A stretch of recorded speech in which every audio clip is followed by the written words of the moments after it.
સાતમું વચન હવે આપે છે, સાતમું મર્મ, કૃતિ વચન વિશ્વાસ દ્રઢ ચિત્ત આને. કૃતિ વચન વિશ્વાસ, યાદ રાખજો હો. જે લોકો આજ્ઞામાં રહેતા નથી ને એમની કૃતિ પણ ફરી જવાની. કૃતિ એટલે કર્મ, વચન એટલે એમની બોલી, અને વિશ્વાસ એમનો વિશ્વાસ ડગી જવાનો. પછી અહીં ફરતા अब ये करे कि वो करे, उन्होंने बोला ऐसा करो तो ऐसा हो जाएगा, तब ये करने लग गए, अभी ये करने लग गए. એટલે આપણી બુદ્ધિએ ફરી જ જવાની. અને આપણી બુદ્ધિ જેવી ફરી એટલે કૃષ્ણને ફરતા 1 મિનિટ નહીં લાગે. કૃષ્ણ તો પહેલેથી ફરેલા જ છે હો, એને તો કોઈ પકડી શક્યું જ નથી. કૃષ્ણને કોઈ પકડી શક્યું જ નથી. તો તમે આમ ફર્યા અને કૃષ્ણ આમ તમારાથી ફરી ગયા. એટલે જો કૃષ્ણને દૂર કરવા હોય તો જ આવા કામ કરજો. અને એટલે કહી રહ્યા છે કૃતિ વચન વિશ્વાસ જેના નથી ફરતા, દ્રઢ, જેના દ્રઢ બનેલા છે. શું? કૃતિ વચન અને વિશ્વાસ, દ્રઢ અને ચિત્ત આને. આ પોતાના એટલે જેવી કૃતિ હોય તેવું જ બોલતો હોય, અને જેવું બોલતો હોય તેવું જ માનતો હોય. યાદ રાખજો, આ ત્રણે ત્રણ જેના ચિત્તની અંદર એક થઈને દ્રઢ થઈને બેઠેલું છે, આ સાતમું મર્મ છે. હવે આગળ કે છે ભગવદીય જાન સત્સંગ કો અનુસરે. આ આઠમું મર્મ. અત્યારે કીર્તન ગાતો નથી સમયને જોઈને. ભગવદીય જાન સત્સંગ કો અનુસરે છે ને. આસરો એક દ્રઢ શ્રી વલ્લભાધીશ કો, ભગવદીય જાન સતસંગ કો અનુસરે, ના દેખે દોષ અરુ સત્ય ભાખે. હવે વિચાર કરો, શિક્ષાપત્રનો શ્લોક. સત્સંગ કોને કહેવાય ને દુસ્સંગ કોને કહેવાય? કે શ્રી હરિરાયજી મહાપ્રભુજી તો પોતાને પણ છોડતા નથી. અને એટલે કે છે મહત કુલ પ્રસૂતેષુ કર્તવ્ય સંગ નિર્ણય. કે અમારા કુળમાં પણ પેદા થયો હોય, અથવા મહત કુલ એટલે કોઈ મહાન કુળમાં પેદા થયો હોય. હવે આપણું કુળ તો મહાન છે નહીં, તો કોની વાત કરતા હોય શ્રી હરિરાયજી? કે મહત કુલ પ્રસૂતેષુ, મહત એટલે કોઈ મહાન કુળની અંદર પ્રગટ થયો હોય તો પણ કર્તવ્ય સંગ નિર્ણય, તો પણ સંગ કરતા પહેલા 2 વાર વિચાર કરવો કે આ સત્સંગ છે. ખાલી તિલક જોઈ, ધોતી બંડી જોઈને સમજી નહીં લેવું કે ભગવદીય છે. કોઈના માથા પર લખ્યું નથી. કે કદાચ ઘરની અંદર પોતે ઠાકોરજીની સેવા કરતો હોય એનાથી પણ એને ભગવદીય નહીં માની લેવો. એ સેવા શેના માટે કરે છે પાછું એ પણ વિચારવું. આ બધું જ શિક્ષાપત્રની અંદર મોજૂદ છે. તો અહીંયા એ જ કહી રહ્યા છે 8મા મર્મની અંદર કે ભગવદીય જાન સત્સંગ કો અનુસરે. સૌથી પહેલા શું કીધું? ભગવદીય જાન. પહેલા જાણજો કે ભાઈ ભગવદીય છે કે નહીં. બસ 4 શબ્દ બોલવા બેઠા કે હાલો અહીંયા સત્સંગ કરવા બેહી ગયા. કોઈ કે કીધું આમ તો કે આમ, અને કોઈ કે કીધું અરે આ તો પેલા બારગામ થી આયા છે, બહુ દૂરથી, બહુ પરમ ભગવદીય, ફલાણાના ખાસમ ખાસ, એટલે પાછા આપણે ઓર ખાસમ ખાસ કરીને બેસી ગયા. ભાઈ કોઈ ગમે તેનો ખાસમ ખાસ હોય, પણ સત્સંગ માટે જે શ્લોક શ્રી હરિરાયજી આપેલો એ જ શ્લોકનું સ્મરણ કરવું કે જે તમને સત્સંગ અપ્રયોજન કરાવતો હોય. યાદ છે ને મેં કહ્યું હતું કે અપ્રયોજન એટલે કે અપ્રયોજન તમને સત્સંગ કરાવતો, એને કોઈ પ્રયોજન નથી. અને એટલે કહી રહ્યા છે કે જે પોતે પણ એવી રીતે જીવતો હોય, નિષ્પૃહી હોય, અને એવાને પેલા ભગવદીય તરીકે જાણજો. અને ભગવદીય જાણીને સત્સંગ કરજો એવું નથી કહ્યું. હવે શબ્દ ઉપર ધ્યાન આપવાનો છે. ભગવદીય જાન સત્સંગ કો અનુસરે. અનુકરે નહીં, અનુસરે. અનુકરણ એટલે એની દેખાદેખી કરવી, અને અનુસરણ એટલે એના કયા પ્રમાણે ચાલવું. अनुकरण नहीं कहा है, अनुसरण कहा है. और हम लोग अधिक से अधिक क्या करते हैं? વાહ, જ્ઞાની છે પાછા, બધા બોલે છે કે અનુકરણો. વાત સાચી છે, આપણે અનુકરણમાં જ માનીએ છીએ. પેલા આમ કર્યું તો આપણે આમ કરીએ, કોઈનું અનુકરણ નહીં. અહીંયા તો કે છે પભ નહીં, ભગવદીય જાન. પેલા તો એને જાણજો ભગવદીય છે, અને જાણી લો પછી શું કરવાનું, એની સાથે સત્સંગ કરી અને સત્સંગને અનુસરજો. સત્સંગ કરીને ખાલી અત્યારે પણ મારે એક વાત આજે એક બીજી પાછી આ પાઠશાળામાં આ ક્લાસમાં કહેવી છે અને પૂછવી છે કે આપ લોકો અહીંયા જે આ ગુરુવાર શનિવારે જે સત્સંગ કરો છો, અહીંયા આ ક્લાસમાં આવીને જે કંઈ પણ ભણો છો, પછી એને શું કરો છો તમે લોકો? જે લોકો નોટમાં લખે છે ને પછી નોટને બીજા શનિવાર ગુરુવાર સુધી વાંચે છે કે માળિયા ઉપર ધૂળ ચડાવે છે? હે, અચ્છા, વાંચ્યા પછી એને શું કરો? જીવનમાં ઉતારો છો કે પછી હવે આવતા જન્મે થશે તો સારું એમ વિચારીને બેસી જાવ છો? ઉતારીએ. હવે એવું તમે કેવી રીતે નક્કી કરી લીધું?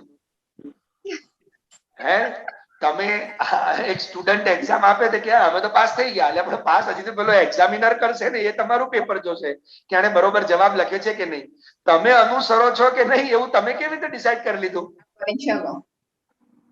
બસ આ જ આપણી દિક્કત છે કે આપણે એવું માની જ બેઠા છીએ કે અમે જે કરીએ છીએ બધું બરાબર જ કરીએ છીએ. આ જ વસ્તુ આપણે સુધારવાની આવશ્યકતા છે. અને સત્સંગને અનુસરવાનો મતલબ જ આ છે કે કદાચ આપણે ન કરતા હોઈએ, સત્સંગમાં જે વાત આવી એ વાત કદાચ આપણે નથી કરતા, તો એ સ્વીકારવામાં આપણને કોઈ નાનક કે मैं छोटा हो जाऊंगा कि मैं छोटे बाप का हो जाऊंगा, ये विचार ना छोड़ दो. હું નાનો નથી બની જવાનો, મારી ભૂલ છે તો સ્વીકાર કરવાની. મને નતું આવડતું, કઈ વાંધો નહીં, તો હું આગળ વધીશ. જ્યાં સુધી આ વિચાર નહીં આવે ને ત્યાં સુધી આગળ નહીં વધી શકાય. એટલા માટે હંમેશા સત્સંગને અનુસરવો. અનુસરવો એટલે જીવનમાં ઉતારવો. કે ઠાકોરજીને દંડવત કરતી વખતે, ઠાકોરજીને ભોગ ધરતી વખતે એ ભાવ મનમાં લાવવો, એ વાણીથી બોલવું, એટલે કૃતિ, વચન અને વિશ્વાસને દ્રઢ કરવાના બધા કારણોને ઉભા કરવા ત્યાં. હવે જો આપણે આ ભણ્યા પછી પણ ન કરીએ તો પછી એ ભણેલું આપણે સત્સંગને અનુસર્યા ન કહેવાય. સમજ્યા? પણ એ ત્યારે થાય જ્યારે તમે સત્સંગ ભગવદીય પાસે કર્યો હોય અને ભગવદીયના સત્સંગને અનુસર્યા હો, તો જ પછી તમને સેવાની અંદર આ ભાવ પ્રગટ થાય ને કૃષ્ણને પણ એમ થાય ના બરાબર, જો મારો છોકરો બરાબર છે. અને જો તમે ભગવદીય જાણી લીધા પછી શું કરવાનું? ના દેખે દોષ અરુ સત્ય ભાકે. પછી ભગવદીયના દોષ જોવા નહીં કે કોઈ દિવસ કોઈને વૈષ્ણવ કહેવું નહીં. કેમ કે તમે આજે એને વૈષ્ણવ કહેશો, કાલે પછી કહેશો પેલો વૈષ્ણવ બહુ ખરાબ, એટલે વૈષ્ણવને ખરાબ કહેવાનો અપરાધ જે છે ને એ અપરાધનું કોઈ નિવારણ નથી. એટલે કાં તો કોઈને વૈષ્ણવ કહેવાના નહીં, અને કહી દીધા, જાણી લીધા, માની લીધા, એક વખત આમને ગુરુ માની લીધા, એક વખત આમને આપણે પ્રભુ માની લીધા, એક વખત. જેમ હું તમને એક સવાલ પૂછું કે તમે ભલે, હું એક મારા સવાલનો જવાબ આપજો તમે વૈષ્ણવો.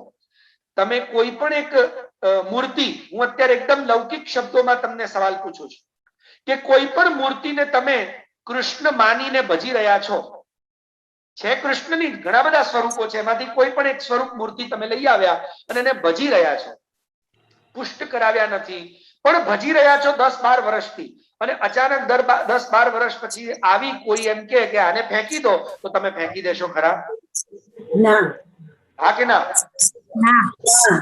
કેમ? કેમ કે તમારો ભાવ એમાં કૃષ્ણનો થઈ ગયો. તો એવી જ રીતે તમે એને કૃષ્ણ માન્યા છે, તો જ્યારે કોઈકને આપણે ગુરુ માન્યા, કોઈકને આપણે પ્રભુ માન્યા, કોઈકને આપણે પરમ ભગવદીય જાણ્યા, પછી એના દોષ જોવાય નહીં અને દોષ બોલાય પણ નહીં, અને એનો અપરાધ થાય નહીં. કેમ કે એના અપરાધનું કોઈ નિવારણ કોઈ પણ શાસ્ત્રમાં ક્યાંય નથી. ભગવાનનો અપરાધ કરો તો ભગવદીય બચાવે, એટલે ગુરુ બચાવે. ગુરુનો કદાચ અપરાધ કરો તો ભગવદીય બચાવે, પણ ભગવદીયનો અપરાધ કરો તો. એટલે જ તો શ્રી હરિરાયજી મહાપ્રભુજી કહે છે કે હો વારી ને વલ્લભી અનપર, મારે તો આ ભગવદીયોના ચરણ કમળની ધૂળ જોઈએ છે, હું તો વારી જાઉં. અને આપણે એવા એટલે અમારા પિતાજી એમ કહેતા હસતા હસતા કોઈ દિવસ કોઈ વૈષ્ણવ કહેવા નહીં અને કહો પછી એના દોષ જોવા પણ નહીં અને દોષ એને સંભળાવવા પણ નહીં. એ જાણે ને એનું કામ જાણે. એટલે કાં તો તમારે કેવું હોય તો સીધું વૈષ્ણવ કેવું કે મને આ ફલાણા મગનભાઈ છગનભાઈ ગમતા નથી એમ કેવું ચાલે. પણ એક વખત એમ કહો આ તો ખરેખર મગનભાઈ તો પરમ વૈષ્ણવ ઓ વૈષ્ણવ, અને પછી એમ કહો કે મને આ માણસ બરાબર આ વૈષ્ણવ સારો લાગતો નથી, કે આ બધા વૈષ્ણવ આવા જ હોય, આવું બોલવું એ વૈષ્ણવતાનો અપરાધ છે. અને પરમ વૈષ્ણવ એવા શેષનાગજી, પરમ વૈષ્ણવ એવા શિવજી, પરમ વૈષ્ણવ એવા નારદજી, આ બધાને તમે ગાળ દીધી કહેવાય. અને માટે જ અહીંયા કહી રહ્યા છે કે ભગવદીય જાન સત્સંગ કો અનુસરે ન દેખે દોષ. હવે જયારે ભગવદીય જાણી લીધા, ભગવદીય માની લીધા, ગુરુને પ્રભુ કહી દીધા, એક વખત આપણે આ તો પેલું ખેલ જેવું થયું, નાટક જેવું. એક વખત કોઈને કહીએ તમે આજથી મારા ગુરુ, તો રમતમાં કેવું હોય તું આજથી મારા ગુરુ બની જાય, પેલો ફિલ્મમાં હોય ને એક એક્ટર કોઈનો ગુરુ બની જાય, પછી બીજી જ ફિલ્મમાં એ ગુરુ પાછો એનો છોકરો બની જાય, ત્રીજી ફિલ્મની અંદર કાંતોનો દુશ્મન બની જાય. આપણે શું ફિલ્મ રમી રહ્યા છીએ કે કોઈકને ગુરુ બનાવી લીધા, કોઈને પ્રભુ બનાવી લીધા, કોઈને ભગવતી બનાવી લીધા, પાછા બીજે દાડથી કેમ તો કે તું તારે રસ્તે નું મારે રસ્તે, હું તો તમને કઈ જાણું નથી, તો નાલાયક પણ. હવે આનાથી આપણને કેટલા અપરાધ પડ્યા, આપણો કેટલો અવરોધ આવી ગયો ભગવત પ્રાપ્તિમાં. એટલે કે છે ન દેખે દોષ. આ નવમો મર્મ છે, નવમો મર્મ કે ન દેખે દોષ અરુ સત્ય ભાખે. એક તો દોષ નહીં જોવાના અને હંમેશા સત્યનું આચરણ કરો, અસત્ય નહીં. સત્ય ભાખે એટલે સત્ય બોલવાની હિંમત રાખો. ત્યારબાદ છેલ્લો એટલે અરુ સત્ય ભાખે 10મો મર્મ છે, ન દેખે દોષે 9મો મર્મ છે. અને એટલે છેલ્લે કે છે કે પુષ્ટિપથ મર્મ દશ ધર્મ યહ વિધિ કહે સદા ચિત્ત મે દ્વારકેશ રાખે. જો આ 10 મર્મ તમે તમારા જીવનમાં અપનાવી લો તો દ્વારકેશજી તમને પોતાના મનમાં એટલે કે ઠાકોરજી પોતાના મનમાં તમને રાખે.